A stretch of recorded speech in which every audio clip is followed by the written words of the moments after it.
Walking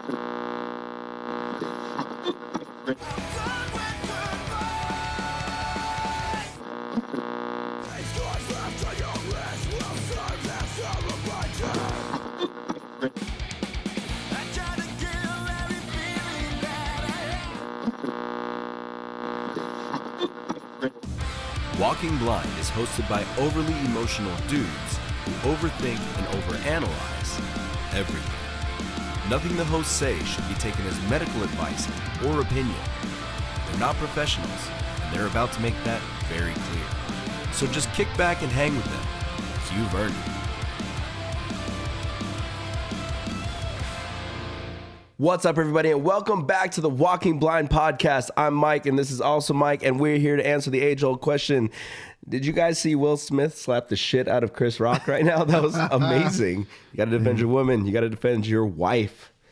That was impressive. It was quite a smack.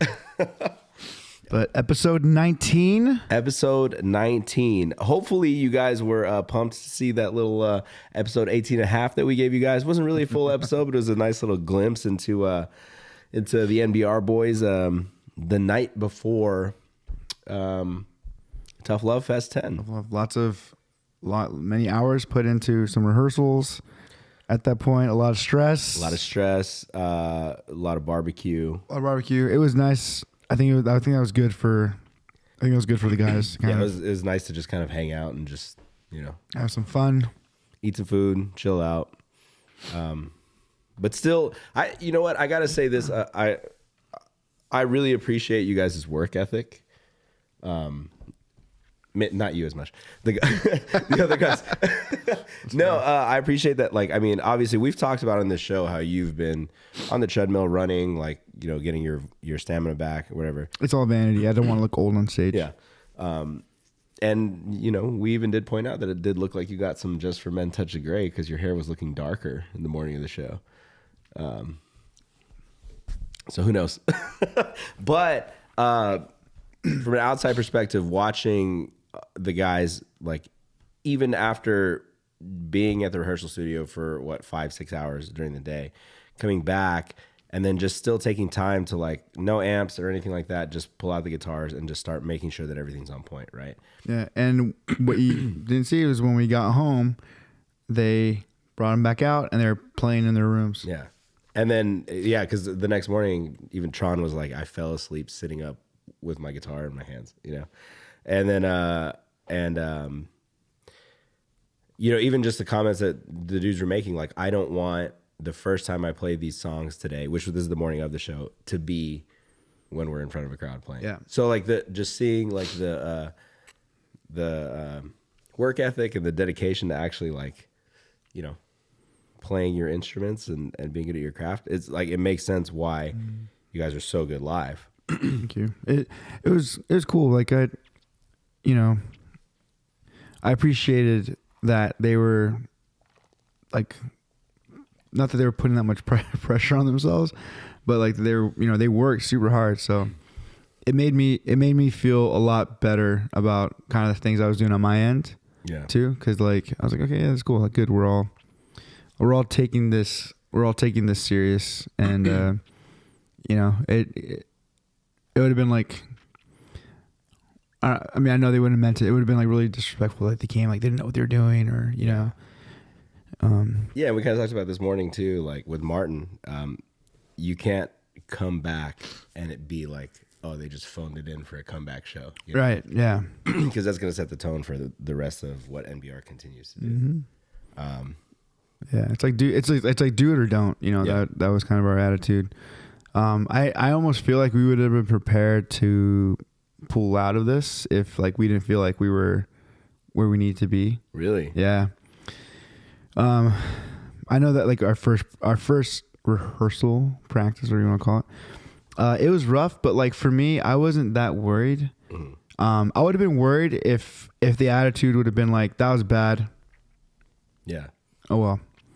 But, like, that wasn't the attitude. It was more of like, okay, this is what we need. This is what we need to work on. These are the areas that we're, needing work. And so, I felt good. I had confidence in everyone. Like, even myself, there's, I was rusty. I was really jumpy and like really pushing that first practice, hard not to.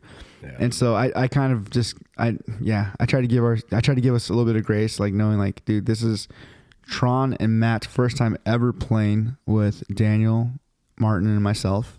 All together. And then this is Daniel, Martin, and myself's first time playing together since 2016. Because even when we recorded, we weren't playing live together at all. Everything was already pretty much ready to go for recording. Martin just stepped in, did his drums. Guitars were already, clicked up and everything. Anyway, so yeah, it was. I'm happy. Thank you. I appreciate it. I felt like the guys worked really hard. Yeah. So now that the first show is over and done with, before we jump in and talk about it, where's your head at? Like, let's do a mental health check. I'm good. I'm like, I feel very relieved. Leading up to everything, like it was very stressful, but I call it like the good stress, right? Cause it's like, we're, for one, trying to make sure, getting all the guys here in time, and then, making sure everyone's good, like, 3 of the guys stayed with me, and, just making sure, we just like little things, like we had what we needed, and, and then, obviously the practices and stuff. So there was a lot of stress, good stress. And I feel like yesterday I had like a lot of peace. Cause like, I was just like, okay, we're here. This is here. Like we've done a lot of the preparation. I think we're good. I feel like I'm good on my end.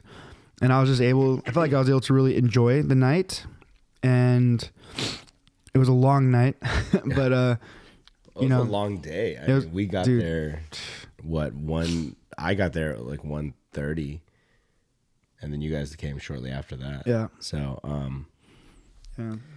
So it was, so all that, like today is kind of like the aftermath, right? It's like, I feel good. Like I feel fine. Like, I feel like I'm in a good headspace. I feel like I got a lot off of my shoulders, a lot off my chest. I'm just like tired, but that's, expected, a little sore. Yeah. Expected. But mentally I feel really good. Like I feel happy. It's been it's still like a hangover in the best way from people still sending us really cool responses, and people still checking out the live, like just realizing we did a live and they're now watching it. And so yeah, mentally I'm in a good spot. Very stressful week, but it was a nice end to the week. Yeah. And I feel good going into this last week of March. It's crazy. Yeah, it's wild. Pretty soon we'll be at April Fool's. Where are you with your mental health? I'm good. I mean, yesterday was cool. It was a lot of fun. I woke up this morning and definitely like, I rolled out of bed and my calves hurt from like jumping up and down and stuff. I felt, so last night I felt like I had a couple, I couldn't hear myself. So I felt like I had a couple moments where like my voice kind of pushing. Yeah. I was pushing too hard. My voice kind of gave out on me and I was like laughing at myself. But it's one of those things, man, with the hardcore scene. It's like,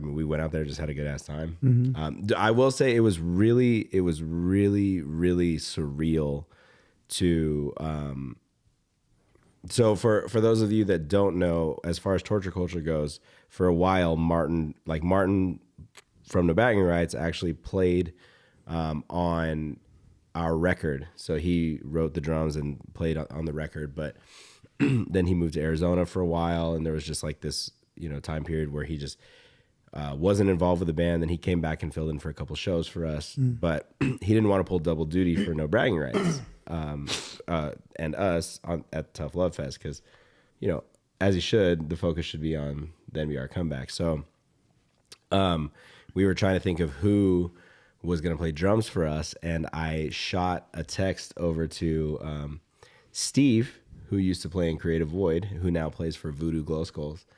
And I was like, hey, bud, I just threw it out there. I didn't expect him to say yes. And with like 2 weeks notice, he took it and he was like, yeah, dude, I'll play. So I had a moment where like we're all like getting ready to play, and I like look at Steve and I was like, holy shit, this like this right here between us, this feels like 10 years ago, and it sparked a group text message to see if I could convince some people to write some jams. So who knows? We'll see. I would keep revisiting that, man, because I feel like there's one person that I need to get on board. Yeah. There's one person. Give him time. Actually, there's two, but there's one that I need to start with to get on board. Yeah, the big domino. Yeah, it's a domino effect. But yeah, man, the show was cool. We put out a brand new shirt and sold out of all of our shirts, which was it's a sick shirt. You will see it, I'm sure, at some point. I'll be wearing it. Yeah, it was a cool shirt. And actually, like, I had put aside shirts for Jake, Dan, and I. Mm-hmm. And I had to be like, hey, sorry, fellas, we're running out, so we sold them. I was just like, I'm sorry, funny. Guys. And they're like, no, it's cool. So yeah, this means you gotta just order more, man. Yeah, we're just gonna do another run. Which, by the way, this is all of that profit from the shirts is going to Kelly. So that's exciting. But you're gonna sound good. Yeah. Other than that, like, still just like last week's episode, I'm still on this. I'm on this train of positivity, I guess. Just like, hey, let's ride it, man. Let's see what the fuck happens from here. Yeah. Good. Yeah, man. It's good. It's good. So I want to talk a little bit about like I know we have some questions, but I want to talk a little bit about like those, what was that feeling? Not only like leading up to playing, like for me, like I don't get nervous until like maybe 5 minutes before we play. Like, I don't know if you noticed when we were setting up and we were waiting, I'm like pacing back and forth. Yeah. Like, that's where my nerves kick in, is right before we play. I'm a pacer as well. And so I came back there in the green room with you guys, and Martin, I went, my best friend. I went running back there as soon as I saw his Instagram post. He's like, I'm about to play with NBR. Like, I noticed him like feeling a little anxious, like sitting at the bar area, because him and I had gotten pizza together and stuff. And then he was sitting at a booth, and he was like, you could tell he was in a completely different place. And that's so interesting. I was like, oh, okay. And then he posted, like, he went out to the car, I guess, to get some air, and he posted like, about to play with, No Bragging Rights the first time in 6 years. The anxiety is real. And when I saw that, I was like, I went over to the green room and I was like, you guys good? What do you guys need? What's going on? I feel bad. I wish I would have seen that, because I didn't know. I thought, Yeah. And then but I mean, you guys, killed it. But anyway, I want to see, like, what was the thought process like right before you guys started, and when was it that was like, when did it kick into you that it was like, oh shit, we're back? So for day of, like, at the show, Yeah. Like, it's weird because I started to feel very, like, I started to like settle in. Like, once we set up, we had the merch table. I quickly remembered how much I don't like sitting at the merch table. Yeah. And it just like that, even like that made me laugh, because I was just like, this feels like something I'm very familiar with. I don't know if Jesse caught on or not, but like the moment that he started slanging shirts, both you and I were like, whoop, peace. Dude, shout out to Jesse, man. Yeah. Thank you, Jesse. Thank you for I was like running that for us. I'm like, we're like discovering that he's just like good at like many things, man. He's a good front man. He plays drums. Again, natural. I'm sure he's got to have done merch at some point. One thing I like about Jesse is I feel like we keep talking about him on this show. We've got to bring him on an episode. The one thing I really like about Jesse is that like we'll be talking about something, like it could be something that like one of us doesn't want to do, or like something that we have to do that we don't really feel like doing, or something like that, or even just like there was the little talk between me, Adrian, Dan, even Shipwreck about like who's gonna go up for songs on your set, right? And to me, I'm like, yeah, dude, I'll jump up there for Cycles, whatever. And Dan's like, I'm gonna go up there for Cycles. Okay, cool, Dan, go up there for Cycles.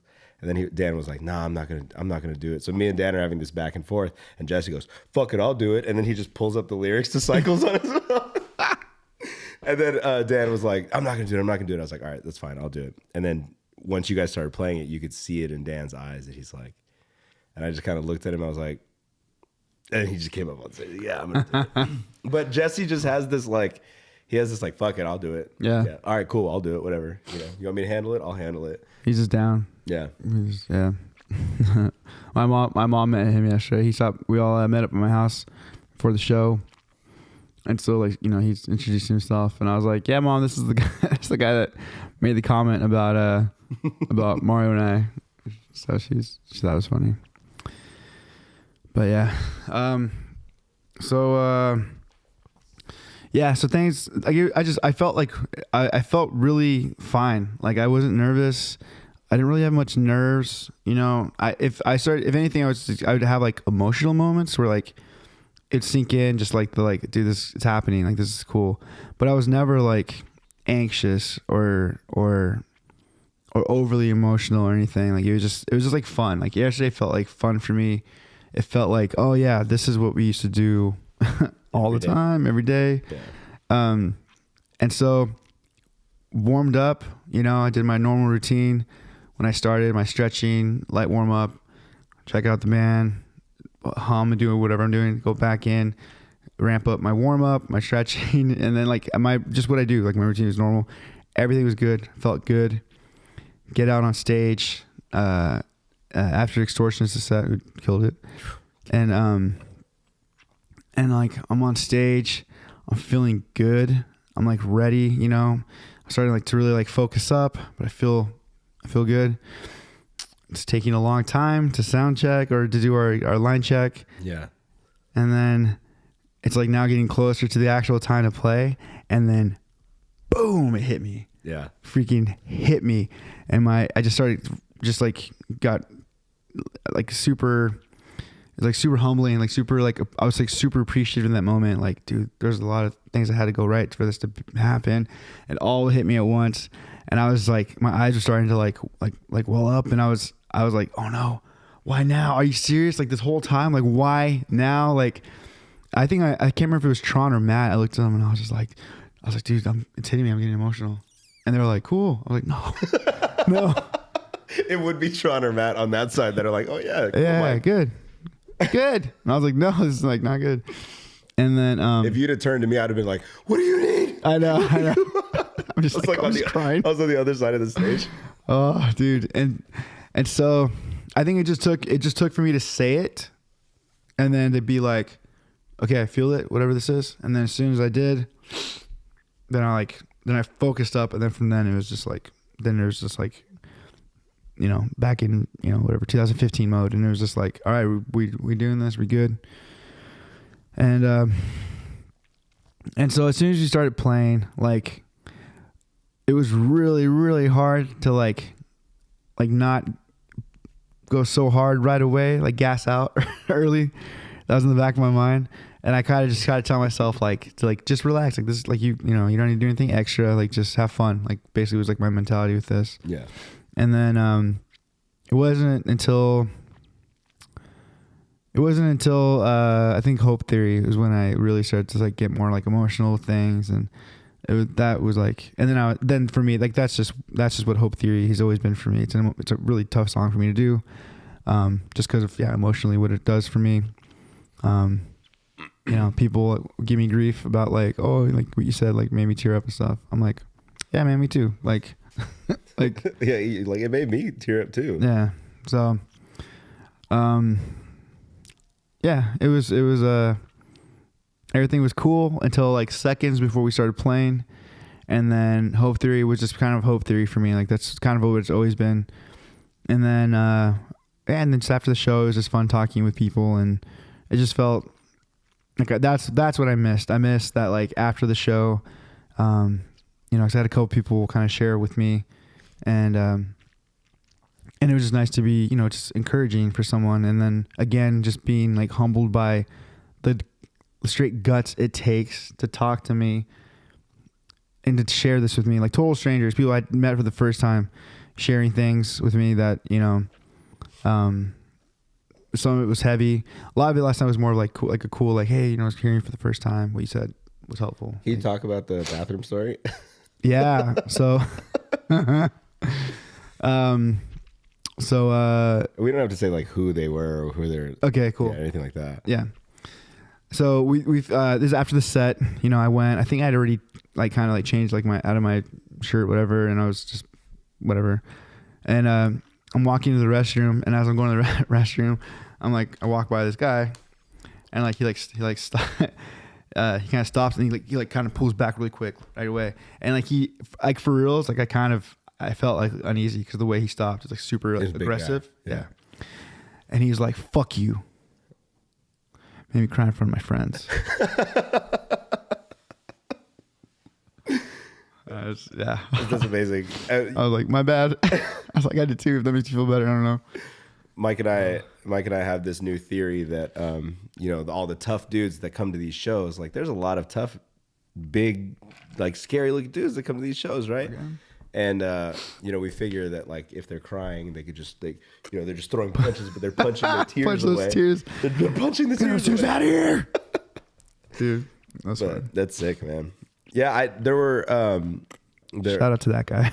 There were definitely moments watching you guys play where I was like just that first like, we're no bragging rights from Riverside. I was like, holy shit, this is dope. It's happening. And yeah, like we got some cool footage. One of the things that I will say this as a little pat on our own backs.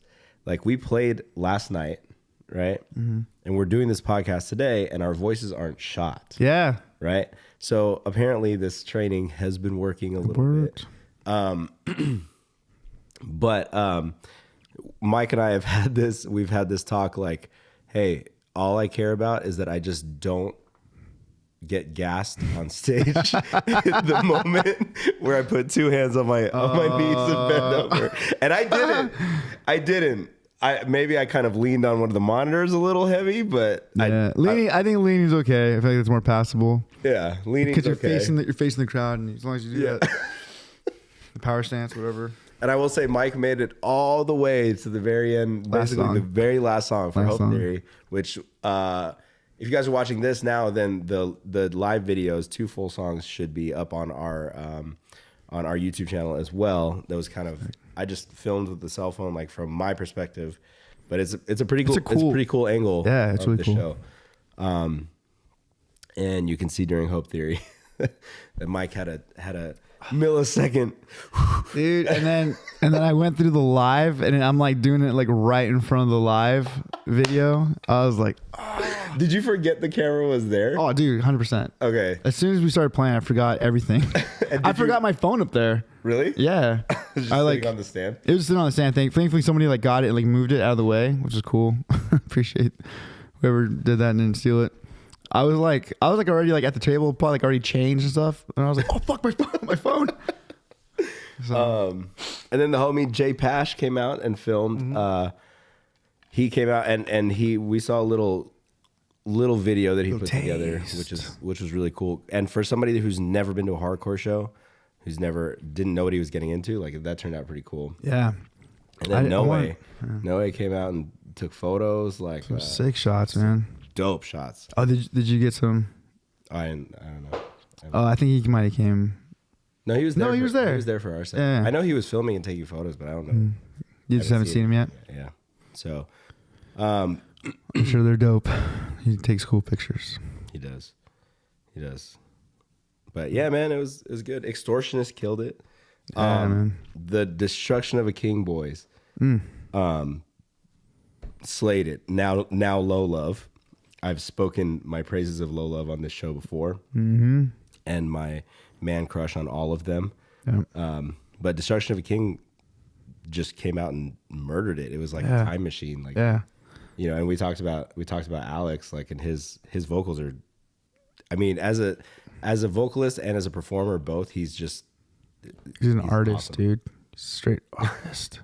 And we're over here like, Alex, but I mean, like, dude, you guys, yeah, it was so sick. It was so good. He's so like for especially heavy music, it can get. I'm speaking for myself. It gets very boring for me. Like a lot of heavier stuff, just because like it's almost one note, or like they can. It's like maybe there's a little bit of like ramping up to stuff, a little bit of, but with him, man, I think he's so dynamic and he's so tasteful. Like I feel like his decisions are smart. Yeah, absolutely. And yeah, he's great. He's awesome. I can't wait to do more shows with Low Love. But it was cool. It was cool to play with Destruction again, because actually we were on their last tour. Really? Yeah. Oh shit. Yeah. I don't even know if anybody remember, or if they would even remember this, but we played with Destruction of a King back in the Declare Your War days, way back in the day. Dang. So, yeah, it was like in what was that Orange County venue? It was a bar. You walk in and there was like, you walk in, it was like a hallway. And then there was like a stage, and it was like an Irish pub type place. I can't remember. I'll figure it out. I think there was that booking agency, Breakthrough Entertainment. Used to do shows there all the time. Hoagie Warmichaels? Yeah. Yeah. Fuck that place. Yeah, fuck that place. Absolutely. But that's probably why we don't remember the name. Yeah. But got into so many fights there for no reason. Dude. Yeah. Dude, Breakthrough. Yeah. We'll leave that at that. Yeah. Dude, yeah. Destruction of the King was sick. Alex is, I think, everyone's band crush right now. Yeah. Absolutely. Extortionist. I think we already mentioned Extortionist. Extortionist had no reason being on that show and being that good. Like, dude, just killing it. No, they've been like that for a while. Like they just. It was unnecessarily heavy for that show. It's one of those things where, like, you know, I was feeling pretty good, like, and then just watching them just murder right before us. I'm like, well, I was like, Jake and I were talking, and we were like, man, like, you know, we played real early in the day, you know, so the crowd wasn't as big as, you know, later on in the night. Mm-hmm. And I was like, yeah, but Jake, would you have wanted to follow like Extortionist or like NBR? And he's like, yeah, you're right. No. It's cool. It's fun. It was, if anything, it just pumped me up. Yeah, it was cool. It's crazy. Like, I mean, they're still young to me, but they were younger when I first met them. Yeah. We're old. All right. Well, let's jump into questions. Questiones. Let me look at the wall of Mike's faces. Actually, we have one from the gram. Sick. So let me jump to that real quick.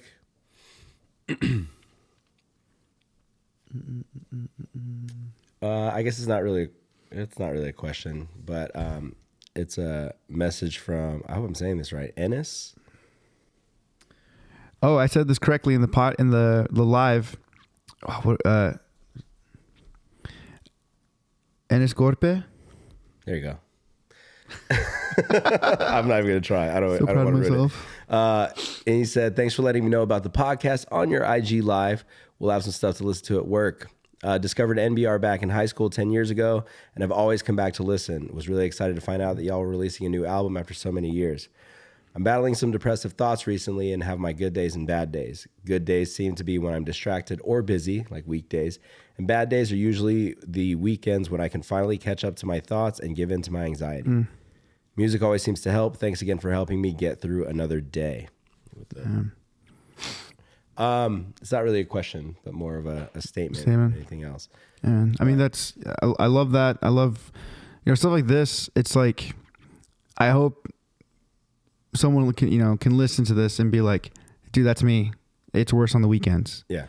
Or maybe it's opposite, maybe it's like, oh, it's worse for me during the week because I work weekends and I'm too busy to realize, you know, I'm feeling this way mentally, but you know, one of the things I you know, again, it's really cool to always to hear that, like, you know, you're using music as a form of you know, coping and maybe a nice little you know, escape or something to help you be in what you're feeling, which is good. Music is great for that. And you know, I don't know him other than just our live, like, you know, 20-minute, whatever, half hour ago. And I think it's cool that he was, you know, if you're listening to this, I think it's rad that you're, you know, open enough to share. I always want to encourage people by showing them, like, right out the gates, like, dude, you are a lot stronger than you realize, and you're taking great steps in the sense that you're able to speak on this. You have this awareness enough to be like, hey, this is what my life is, and this is what it feels like. For him, like, I think it's awesome that he even pointed out, you know, it's bad on the weekends when I have more freedom and more time to now really get into this kind of thinking that happens because I'm too busy during the week to even have time. So, dude, thank you for saying that in. That's yeah. I mean, yeah, it's a big step to even, you know, be willing to admit that you are dealing with, you know, dealing with these types of things. It's, you know, a lot of people are even afraid to talk about it. Yeah. And that's what sucks, you know? Yeah. So like pat yourself on the back. I don't know what the cool way to say it, but the awareness you have is going to do a lot for you. And yeah, I just hope you continue to, you know, for anyone listening, you know, take time to really, you know, step back and kind of figure yourself out as much as you can, you know, learn about yourself. Try to acknowledge, you know, obviously it's really hard to sometimes know what it is that's troubling us in the moment or why we feel a certain way, but as best you can, you know, just try to identify how you're feeling, you know. If you understand it, great. You know, no one else has to. If you can understand what it is, like, oh, this is me in a calm state. Oh, this is me in a stressed out state. Oh, this is me in an angry state. Oh, this is me in a depressed state. This is me, you know, whatever it is. Like, the more you do that, like, it takes time. The more you do it, the better you get at identifying what's going on. And when you're able to identify it, then you can start, you know, pulling from your resources or whatever little things you have that help you kind of get back on track mentally. So, yeah. All right. So, from Smokelahoma Girl, how did y'all deal with mental health away from home during tour? So admittedly, my first couple years with my mental health issues, not the best, you know, escaped to a lot of distractions, bad ones, you know, most drinking. And then, you know, I was very lucky that I did have also mixed into that. I did have some people I could really reach out to, which were helpful. Like my brother was big for me. I had some friends that I knew I could just, like, kind of unload on, you know, and then the friends that knew me well enough to just like get me to talk, basically, like, yeah. And so, I'm thankful for, there's a handful of people in my life that I'm very thankful for that got me through a lot of that.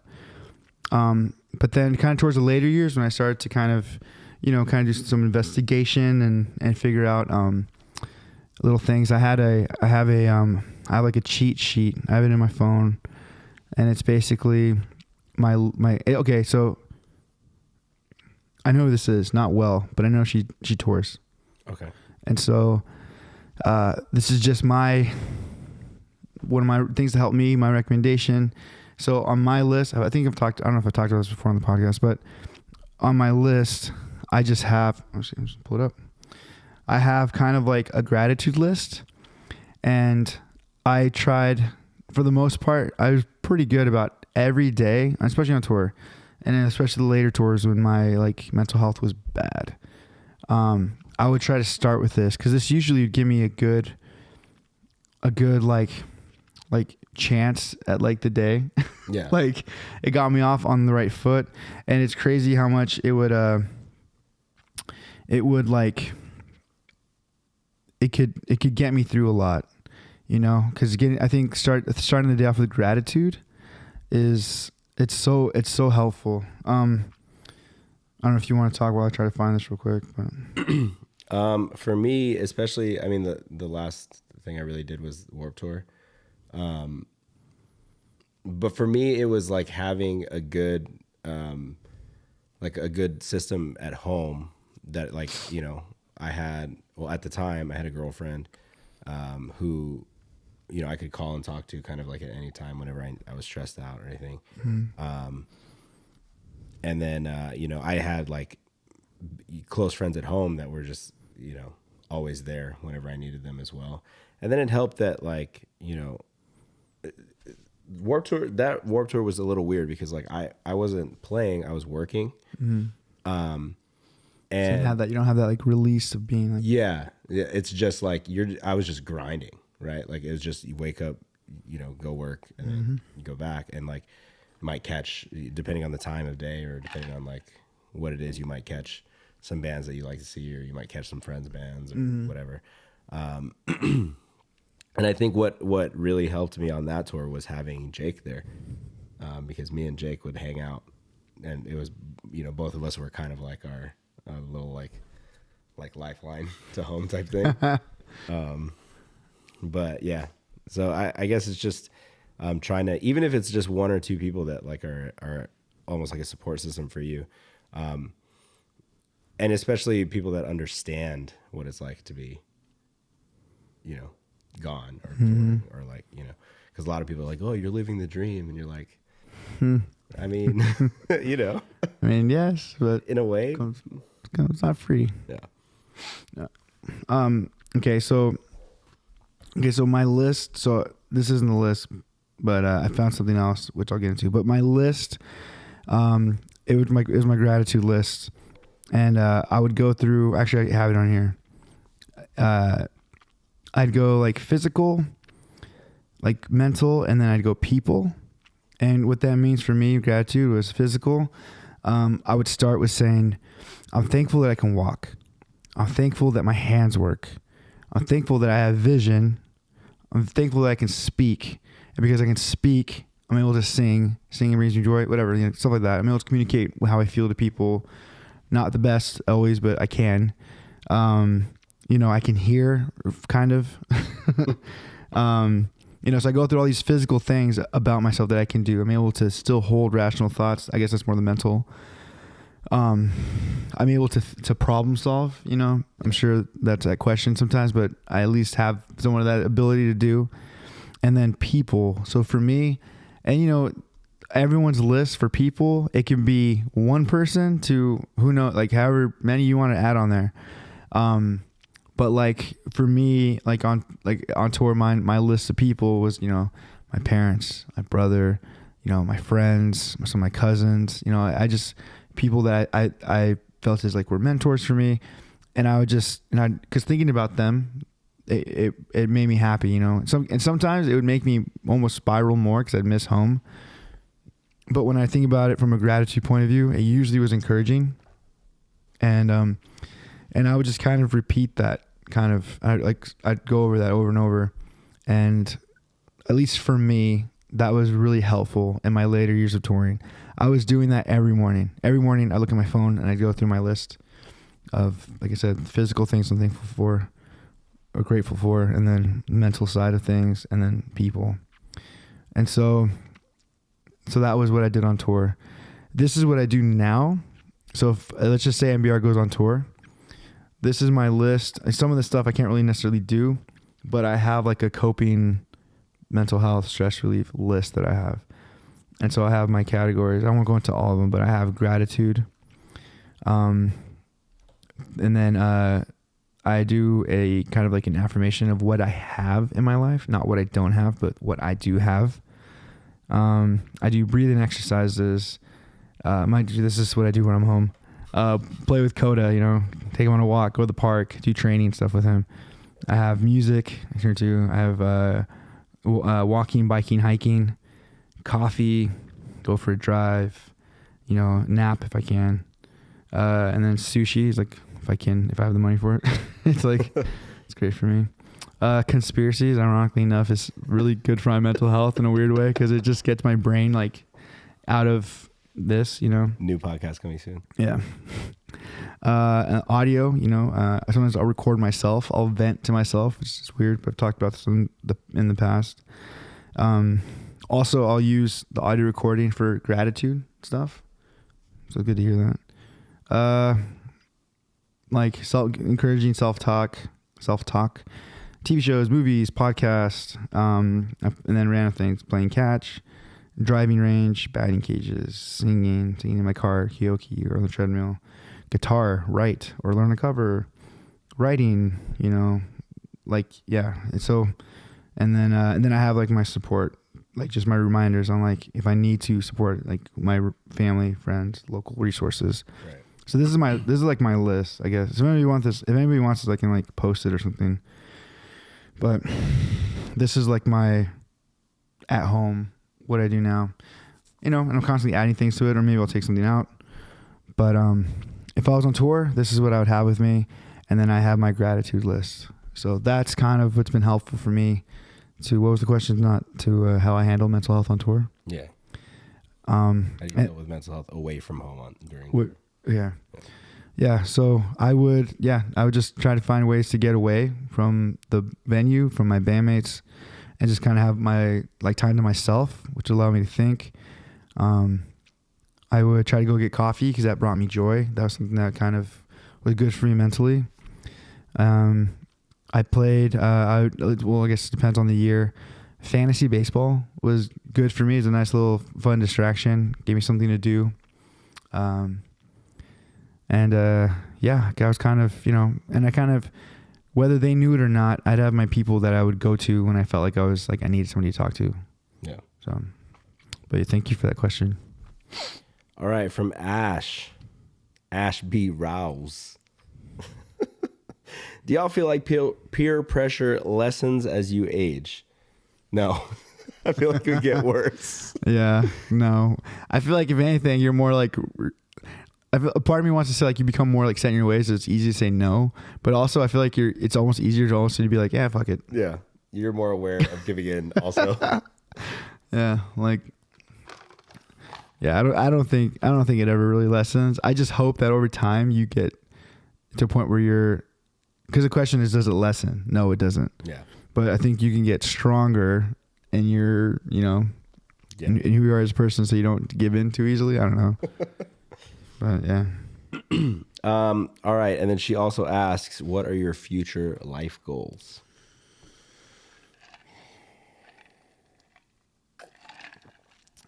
Go ahead, Mike. You go first.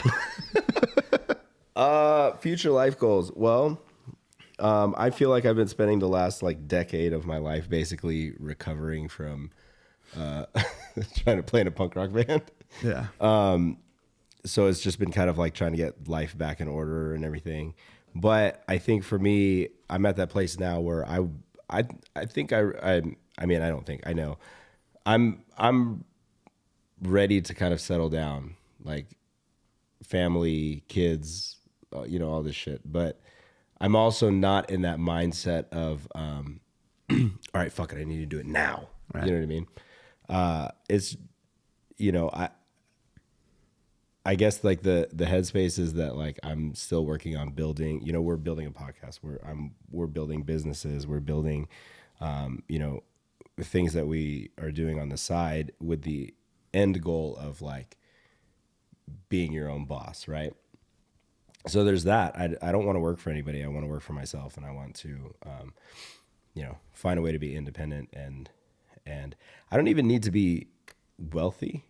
I just want to be comfortable enough to, like have fun with life, and to be able to support and provide for a family. But kids are definitely like on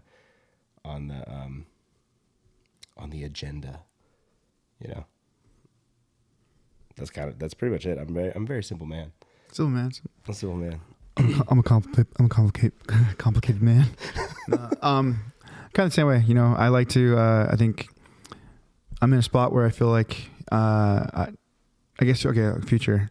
I'd like to have a career or be in a line of work where I either don't have a boss or I'm really enjoying what I'm doing. Yeah. Like truly enjoying. Yeah, or it's not work. Yeah. And so that's like kind of my goal. I don't know what that looks like yet. That's like one of my things right now. I'm trying to figure out like, what would that look like for me? Like, what does that truly look like? What job would I feel like be happiest in, or yeah. So do you think that's a therapist? You think that's a therapist? I don't know. That's okay. This is for everybody. I don't know if that would make me happy or if it's something I would just know I can do. Right. You know what I mean? That's what I've been struggling with. That's like, so. And with that also, I enjoy aspects of it a lot. Like the no bragging rights side of what I do. Like I said, after the show, that's like my favorite part of why I do it. And so, yeah, so it's just, that's like kind of what I'm wrestling with, but I want to be able to have, or be doing something that I truly enjoy doing. Whatever that looks like work wise. If I get, obviously I like you said, I don't need to be rich or anything, but, it would be nice to just be comfortable financially. I'll take being rich. Yeah. I mean, hopefully we can get sponsors and, I just want a liquid death fridge. I know. Like back there. Something like that. Put in the background. And then, yeah. I think kids is still on the table for me for now, I feel like I can still do that. Kids are still a thing. Yeah. But, definitely would, it'd be cool to kind of settle down, meet someone. Yeah, I clearly don't do the dating thing well. So, hey, weird. I don't think either of us do.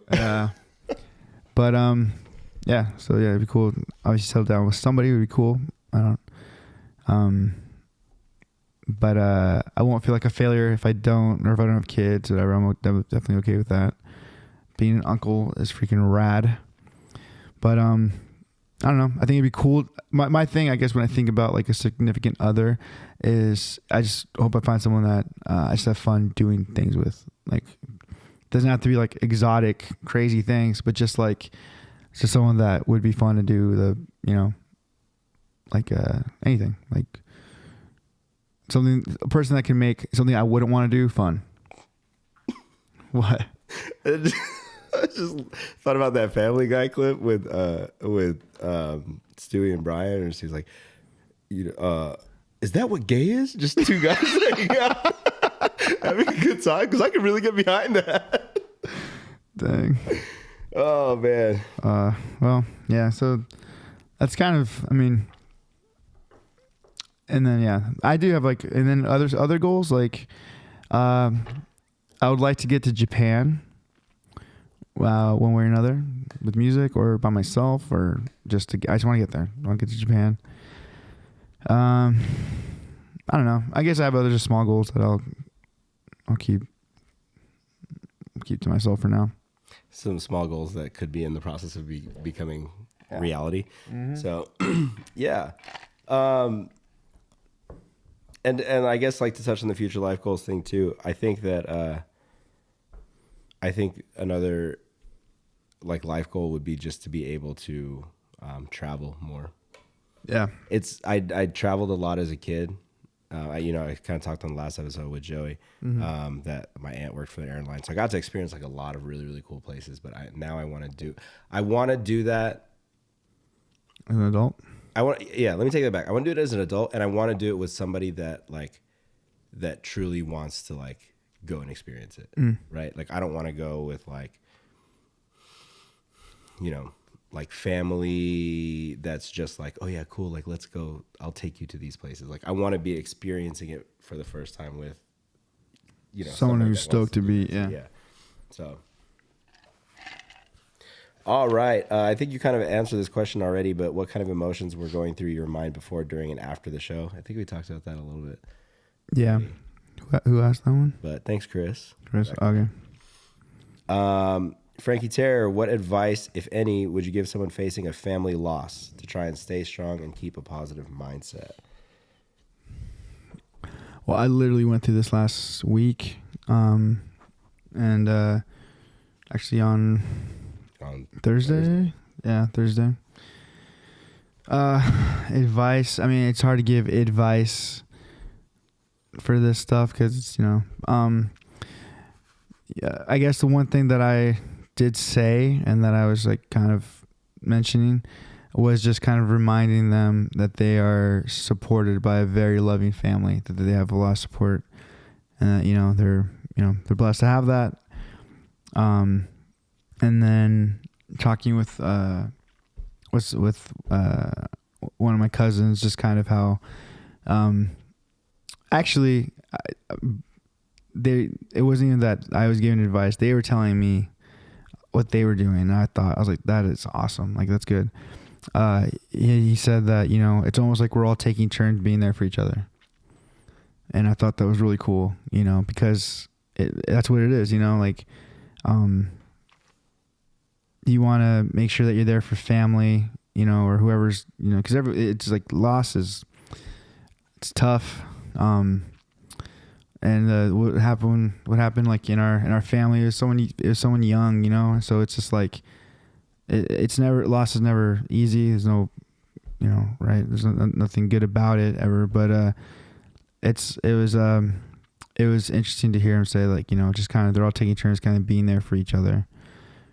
And then, just let them know, like, hey, if you make sure that you're willing to be able to have, it's okay for you to lean on someone too. So it's kind of a cool idea that, like, the taking turns with being there, because you're like, yeah, hey, give me a chance to kind of deal with these emotions, and then once I've kind of coped, like, now I'm here for you type thing. Mm-hmm. Or even just interchangeably back and forth. It's kind of a cool concept. Yeah. All right. Do you feel like midlife crises are normal? Does everyone have one? And how can you tell if you're in the midst of one? The answer is yes. I think I'm going through one right now. And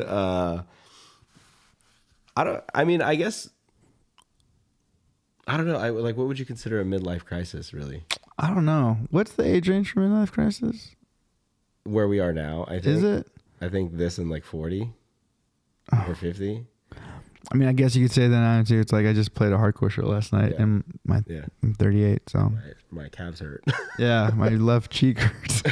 I think midlife crises are definitely real, but I don't think it's necessarily a bad thing. Yeah, I don't think so either. I think it just depends on how you handle it, right? Like, the age old thing of like having a midlife crisis is, they just went out and bought like a Corvette and they're like trying to be young again, right? But I also think that kind of the mindset and mentality has changed dramatically since we were kids and people talked about midlife crises.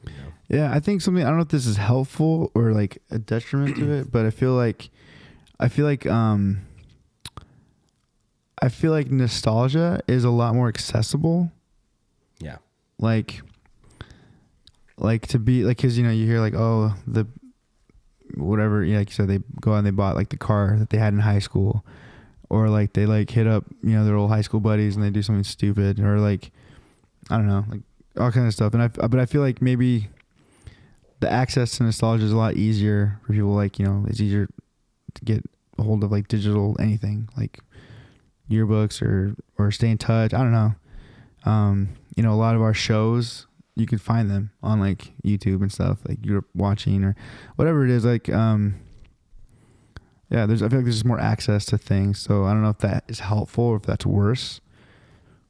But I also think that like there's something to say about social media and seeing people's perfect lives that, it's almost like you're not really going through a midlife crisis. You're just always trying to keep up with the Joneses these days, So I I'm pulling up because I just want to get like a definition of midlife crisis, and it says that it's a period of emotional turmoil in middle age characterized especially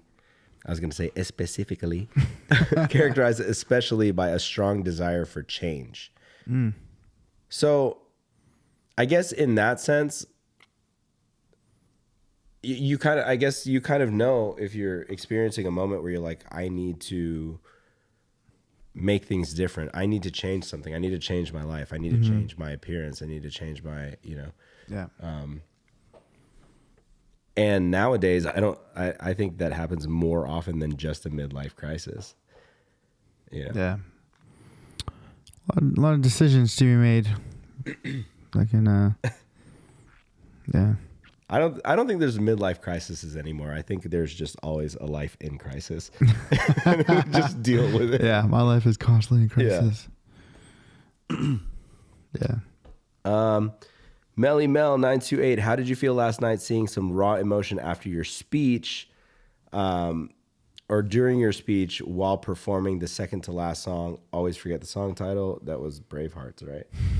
She said it was Hope Theory. It was Hope Theory? Yeah, Okay. so later on, I remember her saying that. I talked before Hope Theory. So honestly, it's hard for me to really see, and I kind of make it a point to not really focus. If I see emotion on people's faces, I almost have to not like process it right away, because then it would be hard. It would stop me almost, or probably throw me off. Like, so when I'm talking, I can make eye contact with people, sure. Like I try to, I speak to people when I do this for sure.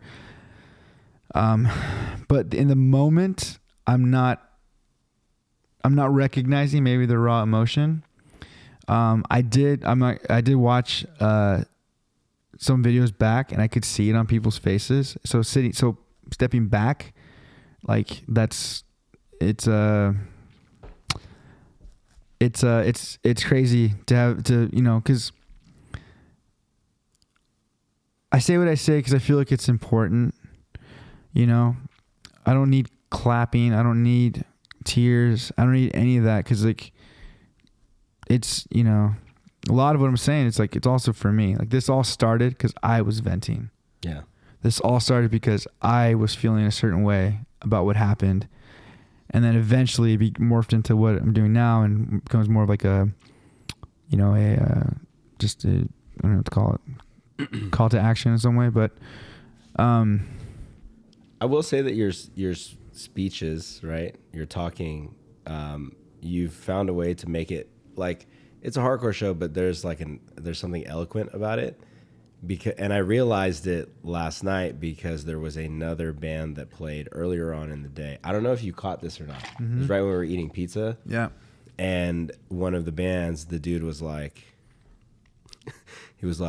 this song's about suicide. And if you ever felt fucking sad, or like you wanted to fucking commit suicide, fucking don't do it. And I was like, yo, I appreciate the message behind this. Yeah, like, same. I was like, this is sick. Yeah, I definitely gave him a good clap for that. I was like, yeah, dude. But hearing like the difference between just the straight up tough, like, hey, dude, don't fucking kill yourself, which sometimes that helps. Sometimes that's like, what you need. You need like a punch in the face. But like hearing that versus like the way that you talk during shows, during sets and everything, I was like, oh, okay, there is like a certain level of eloquence to the way that you tell the stories and talk. And you can see that resonate on people's faces too when they're really into it. So pro tip, if you guys ever go to an NBR show and you want Mike's attention, just full on cry at the very front. Full on let him go. I didn't even really notice it until I watched it afterwards, because I'm so... I don't think there was full on crying, was there? Not that I saw. I just saw like some of that stuff, the punching tears away. But even when okay, so take that back. I have had moments where, I've looked out on the floor and I've seen like the guys huddled. Yeah. Because they're like consoling one of their friends. I've definitely seen stuff like that. Or I've looked down. Obviously, I've seen Or like somebody's holding their friend up. Yeah. Supporting Or them. like they're just like, it's just like happening and I see it. While in the moment, whether I see it or not, I guess it's hard for me to process because I'm so into what I'm saying. And I think if I really took it like who's crying, you know what I mean? Yeah. I feel like it would be distracting or Hey, stop crying. yeah, hey, no cry. But I mean, I appreciate it, you know, and I think again, I feel like it's brave because it's real. It's a real emotion.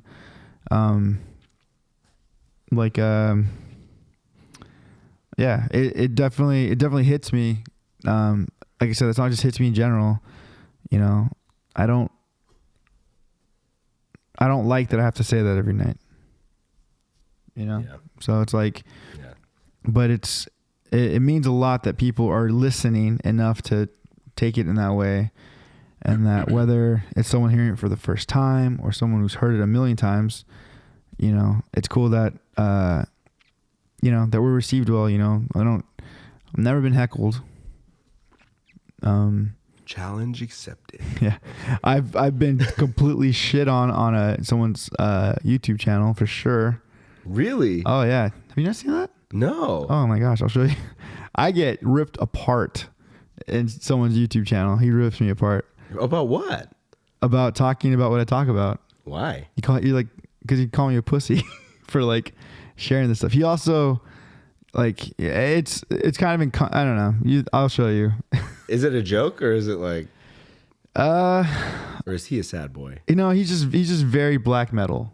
I see. I'll leave it in that. So and a part of me is just like, yeah, man, we're not for you. Yeah. We're not for you. You know, he's like, I want songs about like babies getting their heads kicked in or something like that. Like, I want songs about clubbing.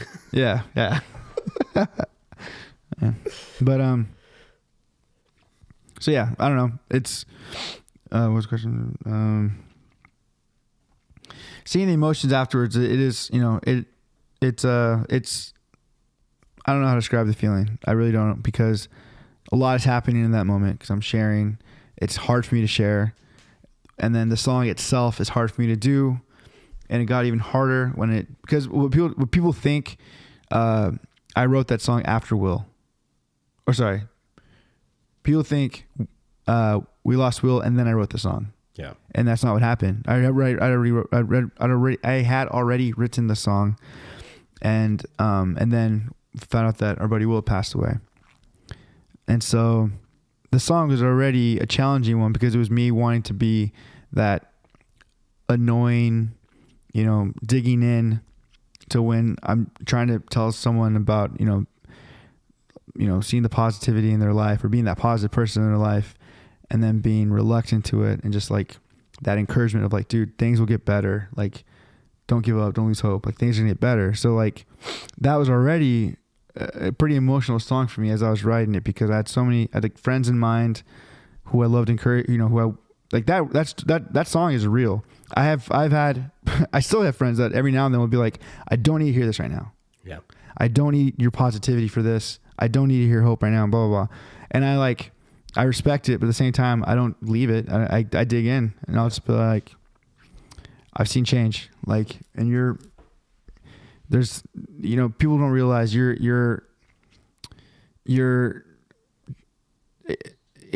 could be changed. You're one mindset change away from like something dramatically changing in your life over time. It doesn't have to be fast. It's never fast. That's the other thing too. A lot of this stuff isn't fast, you know? And so Hope Theory was already a difficult song for me just because I've had these difficult conversations, you know, there is in the actual song telling people not to like lose hope, you know? And then so losing Will, it's hard. It's a hard song. It's already a hard song for me. So, talking beforehand, the actual song, you know, so yeah, it's seeing emotions. I guess I'm in it too. So I guess I'm almost like a kindred spirit with somebody if they're feeling like they're teary eyed, because I am too, I guess, at that point. So, it's humbling that we can pull that raw emotion and that someone can feel what we're saying and doing on that level. Like I don't know how to really describe it other than just like it's humbling. Yeah. So this might be a tough one to answer. Frankie asked favorite punk band. Shit. Favorite punk band, overall favorite punk band, and what album got you into them? This is hard because like, and I don't. It's hard to have an overall favorite punk band because like, it's hard. Like, I'm gonna just say I'm gonna cheat. I know I'm gonna cheat. I'm gonna just say a couple punk bands and the albums that like changed my life, I guess, in that sense. So one of the first ones that I just became like obsessed with was Mxpx's album Life in General. That was such a big album for me. Even actually before that was Green Day Dookie. That was like my introduction to this, to punk rock and stuff. Mm-hmm. And then it was, then it was, I think actually then it was Punk and Drublick from NoFX, and then it was Life in General, Mxpx, and then Strung Out, Twisted by Design, or Suburban Teenage Wasteland. Actually, both those albums, Suburban Teenage Wasteland. Those albums are just like from the 4 albums I just listed, my life would be very different if those albums didn't exist. That's fair. Yeah. So yeah, I guess I'll just go with that, even though there's a ton more. I don't know if I can really answer this because, to be honest, I didn't grow up like on punk rock. I actually got more into it once Creative Void started because I was with Jake and Steve, and then that's when I really started listening to like Strung Out, Propaganda, but they both have Strung Out tattoos, by the way. Yeah. Steve and Jake. And then so for me, like I don't even know if it counts or not, but like I guess the most punk influence I had growing up was probably shit like the early Offspring albums and like Blink-182, Newfound Glory, stuff like that. So as far as like records go, like I feel like they're just I've never been like I've never been a full album guy. Like I've always liked songs and singles, but I've never been like this entire album or entire record changed my life.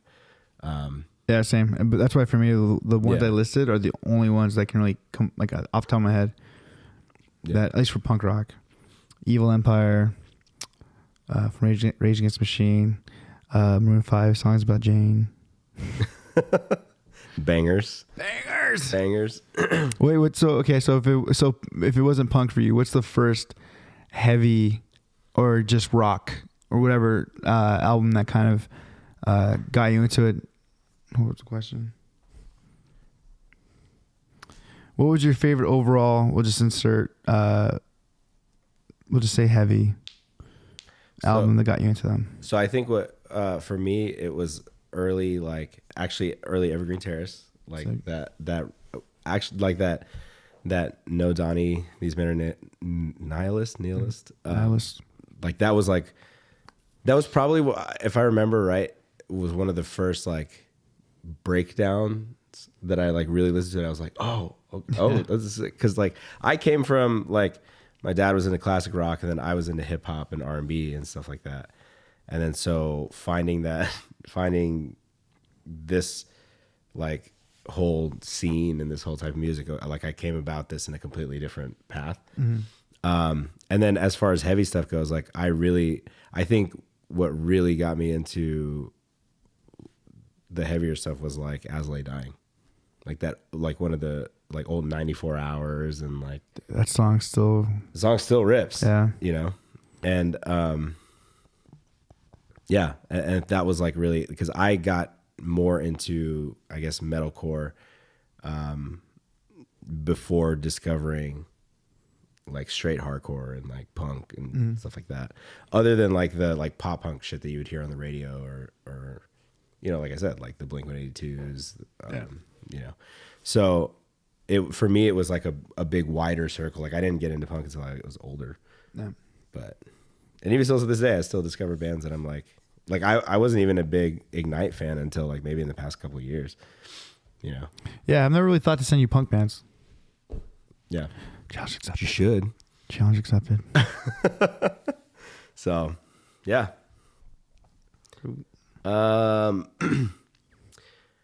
What was your first and best hardcore show you've ever attended? I have an answer for this, but it wasn't my first hardcore show, but it was our first show as Creative Void. Oh, okay. Dude, that was such a good show. It wasn't my first ever hardcore show, but it was my first show playing with this band.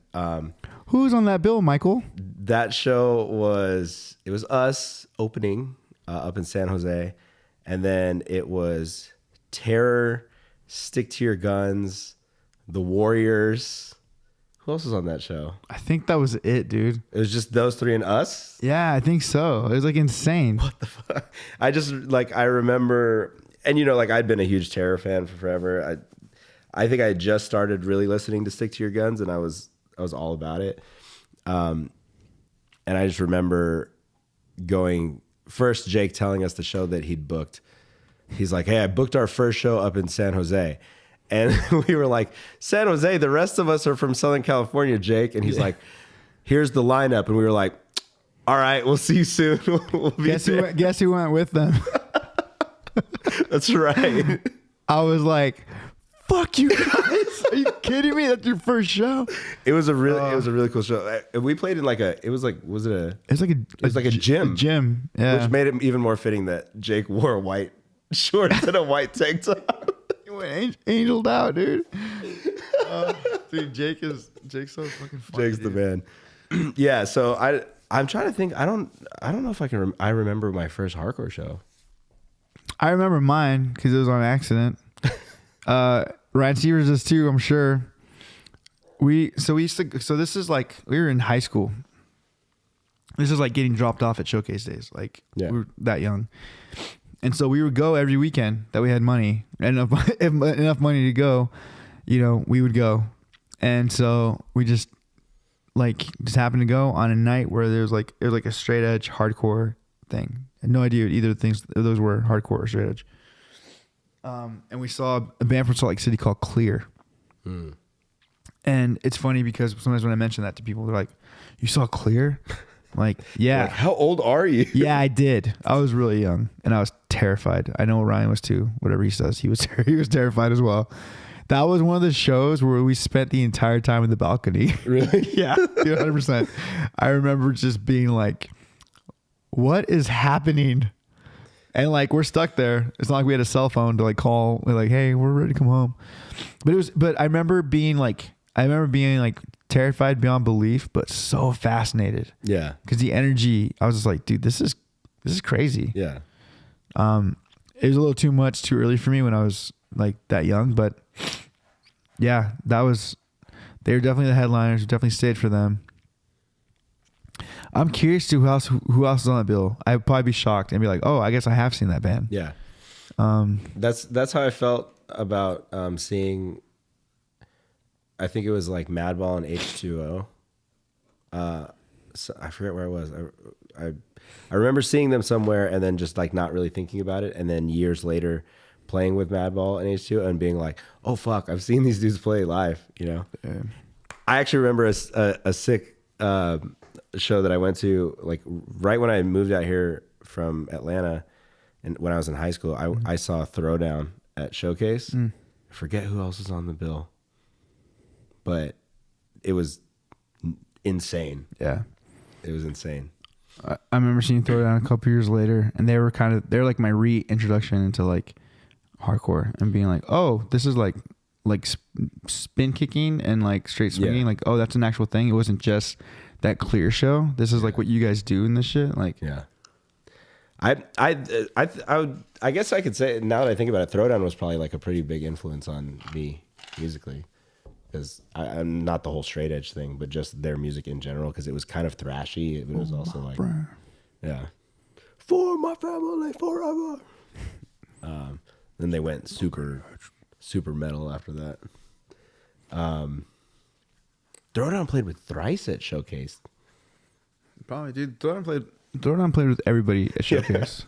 But that was back That's like what was cool. It's one of those Early things. 2000s, Yeah, he didn't appreciate it until it was over with. But like some crazy like mixed bills, which were rad. Well, yeah, because there were so few bands to really pull. It would just be like, all right, like who has sounds that are similar enough that people listen to both bands or all three bands or whatever.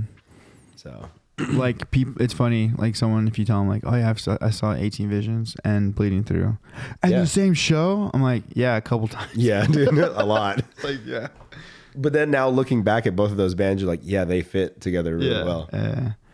Or like some of the Christian like hardcore bands or metalcore bands, or even call them like, yeah. But so this isn't my favorite hardcore show because I can't really, I don't know of one. Anything that involved probably Comeback Kid or like but one of my memorable hardcore shows, so I experienced, like I said, I've experienced bands like Clear, I experienced Throwdown, and then like I'd kind of, then every now and then you find, there's hardcore bands on different bills and stuff. But I remember going to San Diego with my girlfriend at the time and her kind of like warning me about like the kind of show we were going to. And at this point I knew what hardcore was. I was like aware enough to be like, oh yeah, that's this.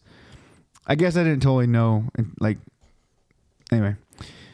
And I was like, no, I get it. I'm gonna I know where to stand. She's like, no, like when this band starts, like we need to be like, for you especially, for me. She's worried about me. She goes, babe, stand behind me. Yeah, pretty much. And so she was just like, trust me, you don't want to be like anywhere near like the pit or the wall, because it was like a warehouse or something that they were playing in. And in my mind, I'm like, okay, like I've been to shows before.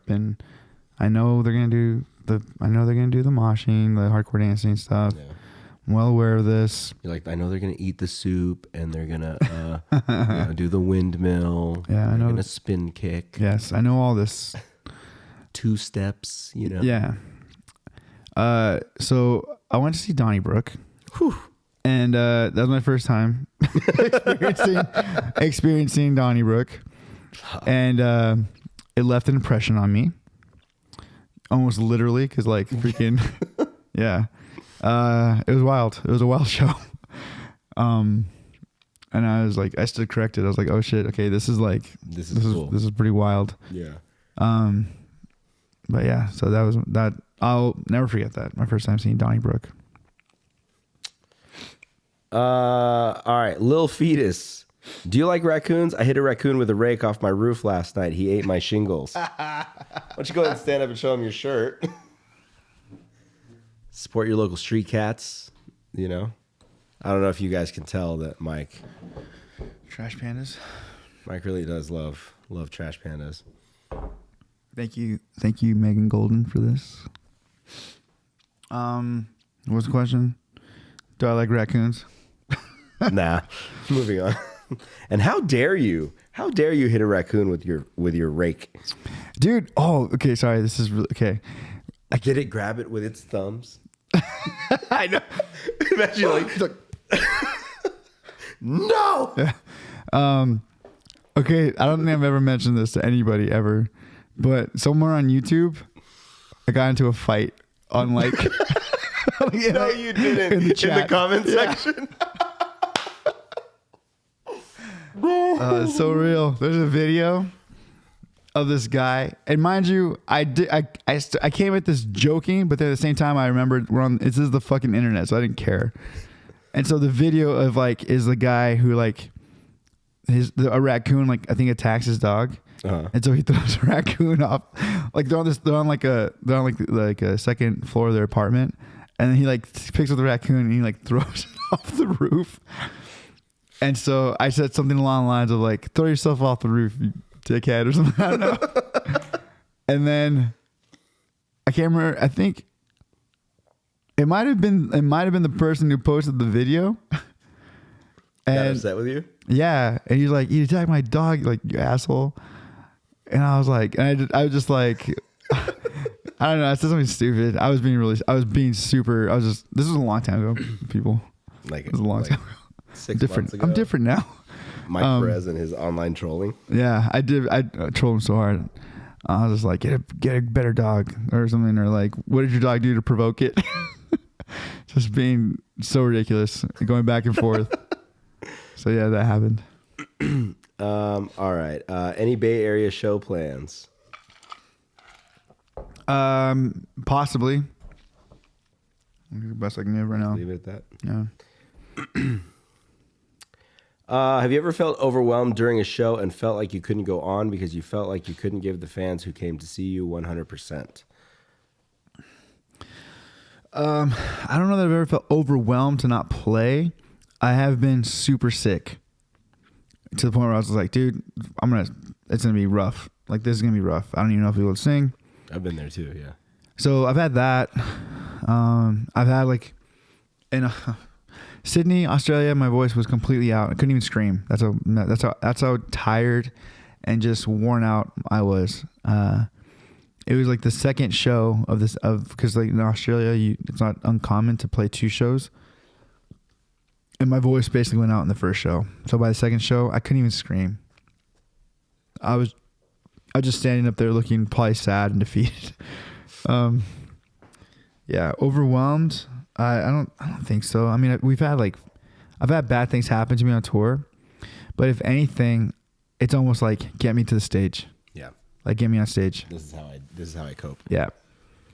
Good question though. First timer caught you guys last night. Cycles, that one was deep. Respect. I too am that father breaking cycles. Keep doing your thing. That's awesome. That's fucking rad, dude. Was that Steven Soriano, 13. That's hard. Ennis, we actually talked about your question. Like you actually sent it directly to our page, which is rad. Yeah, thank you. Will we read it? I've been going through a pretty rough mental state recently, and I've been listening to you guys a lot. Thanks for helping me stay sane.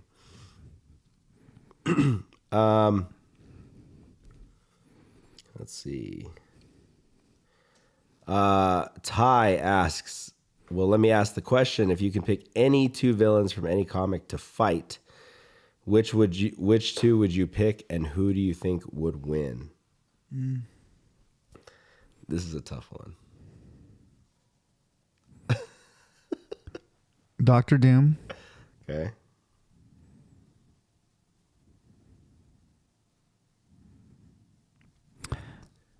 I'm trying to think of like, because it's like it'd be weird to have Dr. Doom against like Galactus, right? I guess. I mean, I feel like they did have. Actually, I think they do fight when Dr. Doom is all powered up. But I'm gonna say Dr. Doom and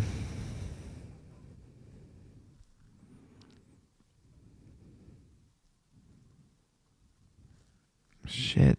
It's hard. Go. I'm gonna pick a random one just because I think it would be gnarly to see them fight. I'm gonna go with Killer Croc and King Shark. Cool. Just because I feel Fun. like that'd be like a gnarly Just like rampage rumble yeah, thing. that's fun. Yeah, see, I kind of because I just want to see Dr. Doom. Period. But I'm trying to think of who else he would match with, like in a good like magical apocalypse. Yeah. Who would win? Dr. Doom. Yeah. I think King Shark would beat Killer Croc. Yeah, I think so too. But there's so many matchups we could do. We need to do a villain mashups segment. Ty, next week when you come show up and you're not being a what's that animal? Yeah. Maybe next week. How do you feel knowing some of these questions are coming from people sitting on the toilet or possibly sitting in a bubble bath with candles, listening to Never Gonna Give You Up? Listen, that is the most beautiful thing I've ever visualized or thought of in my life. And I wholeheartedly appreciate that. That being said, if you're sent in the question while you're on the toilet, let us know next time. Hey, wherever you feel safe, Bubble bath, let us know. Listening to this podcast or sending in questions. Yeah. Which, I mean, reading that question, it feels like there's a bar that needs a song to be sent to them. I thought about that because I have a friend who's out right now, but I'm too far away. I'm too far away. That's funny. All right. Brandon, Chasing Sun's photo with Because You Believe in Something turning 15 years old last year. How do you feel about it in retrospect? And is there a particular memory from recording that stands out as being special? Yeah, so Because You Believe was our first full-length album that we released ourselves because nobody wanted to release it. You found out. That fucking 38 layer harmony. Hell yeah. So a story about that was we'd finished the album. Pretty sure I was into vocals already. And then the hard drive crashed. And to our buddy's credit, who was recording us, he tried really hard to like get it fixed, and he couldn't. And I think it might have been too much money. Yeah. And so all that said, we had to re-record the album, like the whole thing. We had to re-record it, and then didn't he charge you to re-record it too? Did he? Probably, because he was out like a ton of money. I think that was yeah. Was that what it was? Dustin. Dustin. He's so cool. I went on this like long. So Dustin, he used to have a studio called Blue Room, and then eventually Zombie here in Riverside. And I wonder what he's up to, man. I miss that dude. I actually went on like a long deep dive looking for him. Do you remember that? Him. Yeah. But anyway, if anyone knows Dustin, Thomas said, "What's up? Been a minute." But that was but even though that happened, that sucked really bad. It was still like a crazy process, because it was like, in a way, if you want to be a positive, you can spin this in a positive way, even though this is not how it went down. You could almost say like, oh, well, you spent, like, we did pre-production. Yeah, that's fair. But it wasn't like that at all. It was rushed to shit.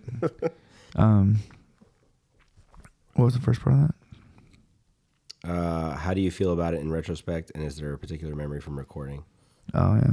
No, it definitely puts me into a time, like, that was definitely 2005. Like, there's things happening in my life that are specifically written about on that album. Yeah. Let's leave it at that.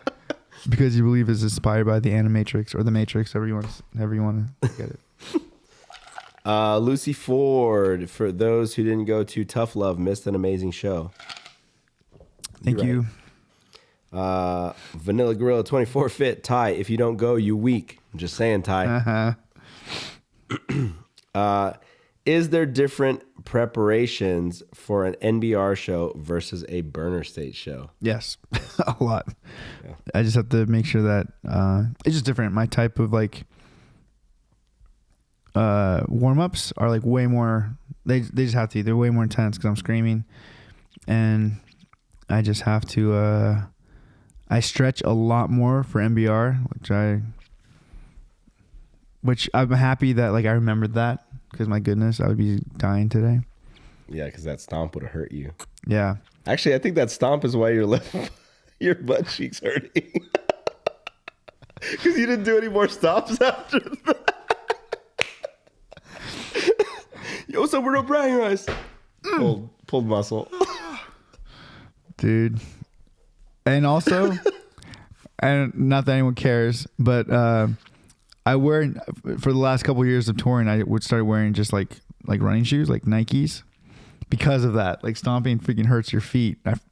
I remember. Okay, so yeah, I fucked up last night, dude. At practice, it's on carpet. Yeah. Like the studio, like we were rehearsing at, it's on carpet. Yeah. So, and not like I'm not going hard, but there was a couple times where I, kind of get into it, whatever. And I was like quickly reminded on like literally my first like getting into it. I was like, that like, I'm going to feel that. I'm going to feel that. I'm going to feel that like tomorrow. Yeah, there's a reason why I don't wear Vans or Converse on stage. I was reminded last night, but it was one show, so I'm fine. If this was a tour though, no. Puts out my eye. Cortez. Get you in some Air Maxes, dude. Air Maxes. Let's see. We're gonna skip that one. Said something about festivals. She sent you a message. So you're gonna have to check that message out later. Thank you, Frankie. Mm-hmm. Ennis was stoked that you pronounced his name correctly on the first shot. Yeah. Question for both mics: do you get more nervous playing in front of friends or family? I think it's kind of the same for anybody, or in front of everybody. Yeah. For me, at least. Yeah. I get nervous in karaoke. That's the only time I get nervous. Performing. Or acoustic stuff. I get pretty nervous, I think. Yeah. Engaged? Question mark. We need that story. Do we have time for that story? We don't have time. I'm going to just say I was engaged in 2006. Mm-hmm. And then I was no longer engaged in 2007. That's fair. It's a fair breakdown of that story. That's all you know. If you want to know more, walkingblindpod@gmail.com. Yeah. Send in your questions. Send any questions. Maybe I'll answer there. One thing I noticed on the live feed last night was so many people said, Mike is such a humble, down-to-earth guy. How does that make you feel knowing your voice has helped people get through difficult times? That's rad. Thank you, whoever said that. I don't know. It's humbling. It's crazy. It's to think that people can resonate with what you say, in general. So I'm thankful, and I'm just happy that our music is something that's positive for people. Sick. Lucy Ford again. My first time seeing you guys this weekend. Hold on. Sorry. I'm so happy. Sorry. I feel like I'm down to earth because I'm in a hardcore band. And I work at a coffee shop. Yeah. Like, you know what I mean? There's not really much rock star mentality around these parts. Nope. Sorry. Lucy, my first time seeing you guys this weekend. I'm so happy. Thank you. Yeah. Thank you for watching us. Thank you for watching NBR. How did both of you guys feel the first time you got noticed out in public by a fan? So I've gotten a lot better at this, but I first used to almost interrogate people. How do you know my band? Do you really know who I am? How do you know my band? And then they're like, "What?" Like, blah, blah. I'm like, "From where? Like, where'd you see us?" Or like, how'd you get our CD? Or yeah. I used to be such a freaking weirdo because I was I was genuinely confused. Yeah. Like, how the hell I don't know. So that was yeah. It doesn't happen very often for me, but I will say that I do get recognized a lot as one of the members of NBR, depending on who I'm hanging out with. So if I'm hanging out with Martin and people will hear my name is Mike, they go like, "Wait, Mike from?" No. Or I'll be hanging out with Mike, and then people will think I'm Martin. Mm-hmm. I've seen it happen. It's funny. It's definitely an odd thing. Yeah. I mean, one time we decided to just roll with it, and then I felt guilty halfway through, so I was like, I'm just kidding. I'm not. What I think has been cool, and in the last couple months, the amount of time people have been like you're like Mike from Creative Void, right? Yeah, that's weird that's happened. It's lately. Happened quite a bit in the last couple months. It's a funny story. So Billy from Destruction of a King, and Low Love has been jamming with us. It's my boy, And I don't really talk about. I talk about the past and stuff on the podcast, but I don't really talk about it. Just in normal everyday life. Yeah, same. Homies, right? I don't bring it up. And last night, Billy goes, "I didn't know you were in Creative Void," and I was like, "What?" He's like, "I didn't know you were in Creative Void," and I was like, "Oh, yeah, dude." And he's like, "Steve too, right?" And I was like, "Yeah." He goes, "What the fuck, man?" And he actually said he was listening to the podcast, and that's how he figured it out. Oh, no way. So, dude, thank you so much for listening. Thank you, Billy. I fucking love you, man. He's such a good dude. But yeah, what do they call him? Punk rock, Mr. Rogers. Is that what they call him? So that's someone said that. I have no idea. That's cool. That's news to me though.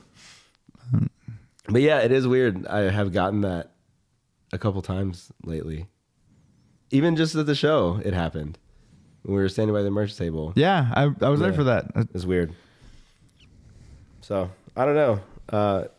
Getting noticed in public, I guess that's got to be different, right? Getting noticed at shows is one thing because it's part of the scene. Yeah. Right. But getting noticed actually out in public, I don't know. I guess at a coffee shop once. Yeah, I had someone get kind of excited when I first started at Daily Brew, and I felt kind of bad afterwards because I was like, dude, I'm serving you coffee. It's not that it's like it's okay. Yeah, you know, I was really excited, man. And then one of the funny ones was when we were in Alabama. We were in where is Gideon from?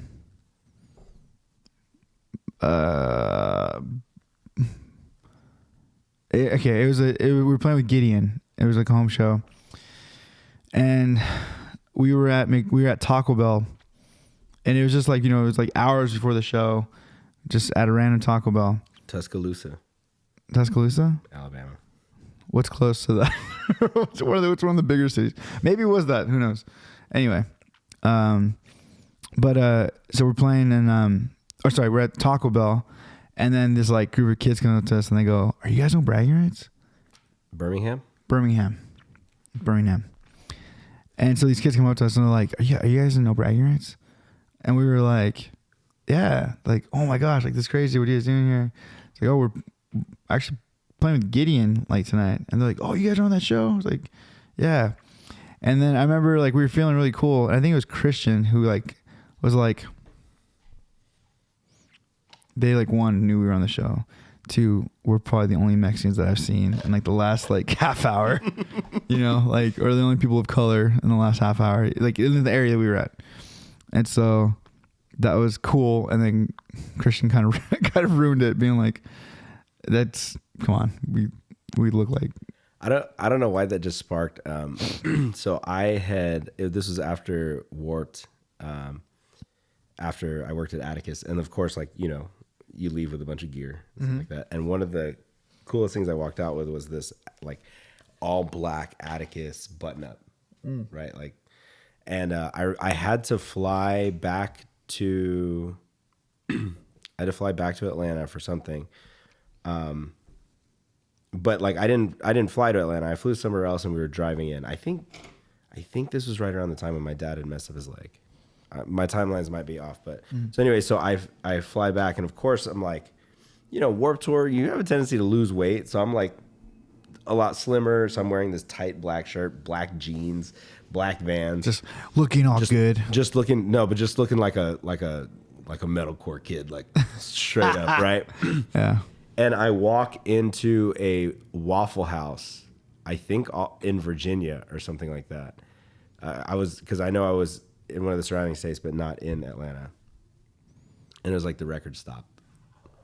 Like, and everybody like in that Waffle House like looked at me like, what the fuck? Who's this guy? Hey, who's this guy? And I just like, I walked up and I was just like, can I get a double Texas cheesesteak, plate, scattered, smothered, covered chunk? Like, and then it was just like, oh, okay, everybody just went back to what they're doing and eating.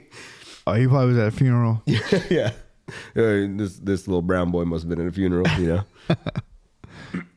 Because, yeah, I don't know. I'm pretty sure that was right around the same time because my dad slipped on ice and had shattered his femur. Ooh. And couldn't fly back. So we rented a van and drove back. Like, I flew to where he was. We picked him up and drove back to Georgia. Dang. Because he needed a place to like prop his leg up. So, yeah. That sounds ridiculously painful. He keeps, now that the rod is out of his leg, he keeps the metal rod like on a display in the living room. Sick. I would too. All right. Martin James, one more thing. What's up with that? It should have been, what are the odds? If you know, you know. Mm-hmm. If you know, you know. Have you ever played a show depressed? Yes. This is the last question. Okay. Have you ever played a show depressed? All the time, bud. Yeah, definitely. I mean, I can't think of a time where it was like overwhelmingly or crippling. Because like I said, for me, it was kind of like the sooner I get to the States, the better. Yeah. Because then that's like my coping. That's my time to heal and process, you know. So definitely have. Yeah. Yeah, I definitely have a couple times. And it's just like you have, I guess you kind of use it as fuel, Mm-hmm. you know, to kind of just drive you and keep you going. But Yeah. And for me, I'll go up and then it like turns off while I'm on stage. And then it kind of just turns back on once we're done. Yeah. So Pause. yeah. But yeah. Yeah, even the whole will thing, like just feeling super guilty and everything. Like once we started playing, I feel like it was good. Maybe Hope Theory is when it comes back on, and then I don't know.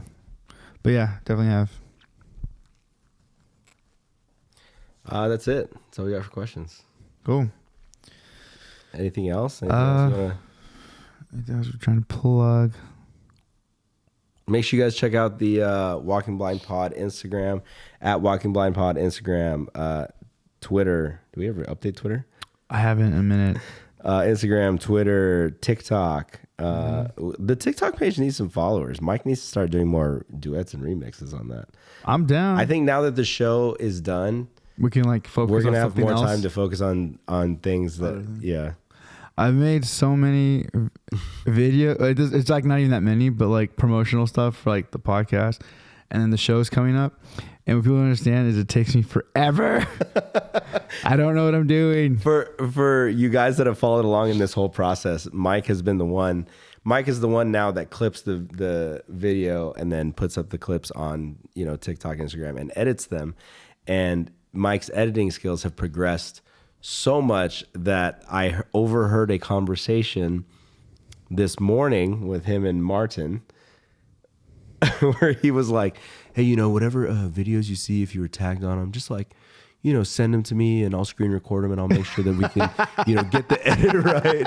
And, you know, we can make sure that we get a, you know, a cool little edit going of the footage. And I was like, all right. Who am I? Mike's a videographer now. So good. Somewhere, any true videographer is watching this and being like, sorry, Joe. Yeah, I'm like the paint version of art. But well, yeah, and then also remember, we do have walkingblindpod@gmail.com. We do plan to line up some more guests coming in. So we got some cool things in the works. And yeah. I think, is there anything going on? I feel like we've had stuff going on for so many weekends in a row now that I feel like this coming week and weekend we're going to be like, yeah. Burner State has a show. I just don't know if it's announced. I know there's one that we haven't announced yet. Let's see. Let's find out what's live. You know who would know this? It should be the vocalist of the band. No, it would be Ty. Ty would know. But no, I don't think there's no shows announced. Burner State has shirts for sale. There's a new Burner State shirt. No, we know we don't because there's no flyer.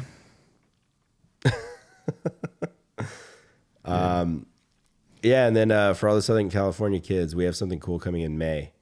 Yes. That's going to be really fun because it's going to be something a little different. So we're excited about that. And that's it, really. Yeah, I feel like I'm forgetting things. I'm going to remember as soon as we're done.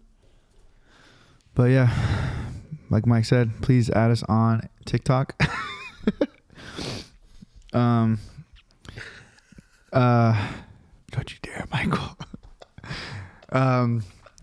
And with that, this is episode 19, guys. Thank you for supporting the podcast.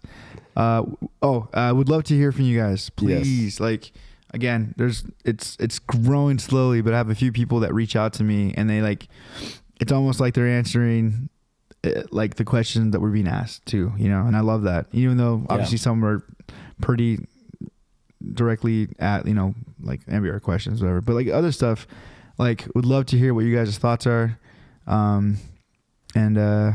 Please keep sending in questions, topics you'd like for us to cover. We're open to doing like reaction stuff. I reacted to Will Smith smacking the shit out of Chris Rock. The soul out of Chris Rock. My goodness. So, yeah. Well, that being said, we love you guys. We will see you guys very, very soon.